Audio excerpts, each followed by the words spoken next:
It is a pleasure to see you again, also again in Cannes. So first of all, the feeling on just presenting this movie to an international audience. Well, this is the first audience that will see it anywhere in the world. So, and naturally, I'm very excited, particularly in that cinema. I mean, this film was made for the big screen with that exquisite sound that you can hear, and so on. So it's a big deal for me for it to be shown tonight. How emotional is it to make a movie like that? Because it does speak to everyone's imagination. It does say, that this is where it all starts.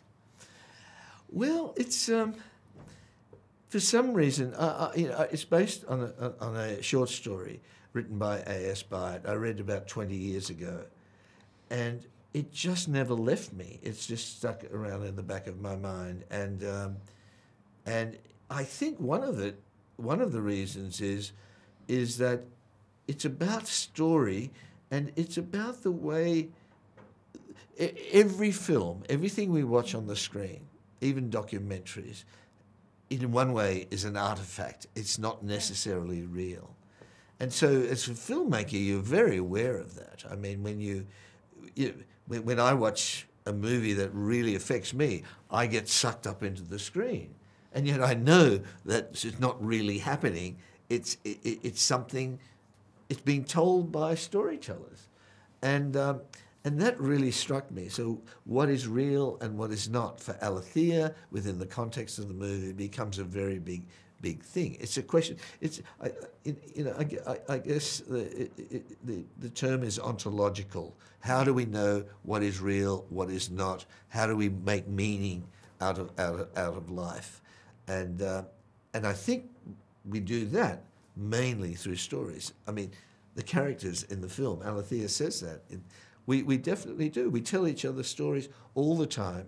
You're going to be telling people stories about your experience at the Cannes Film Festival. I'm going to be doing it. We tell stories about what happened in the restaurant or the coffee when we bought our coffee in the morning. We tell us, and some stories are small and some stories are very big and timeless. But we are hardwired for that. So all of those things are in this story, I hope. Very much so. Yeah. And you're always very good at choosing the right actor for the part. I don't think you could have done this without, Tilda and Idris. I mean, they're kind of perfect. Oh, that's good. I'm glad you say that, because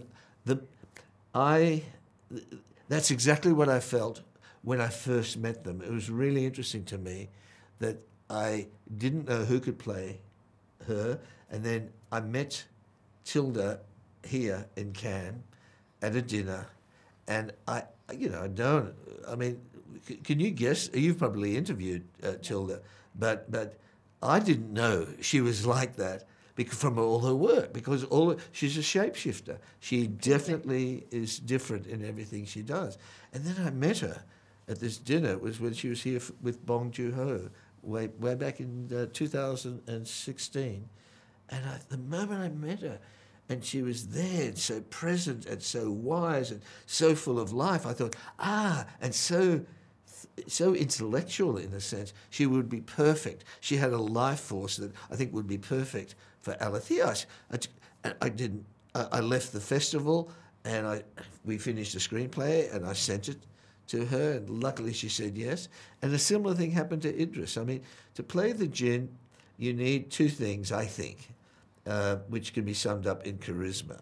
The two things are, you had to be very accessible. You had to have a feeling that you could be they could be your best friend.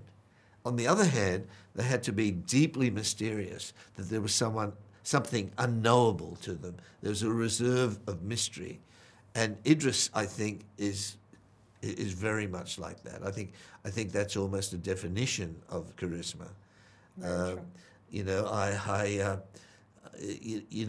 find once I met a tiger, face to face with a tiger,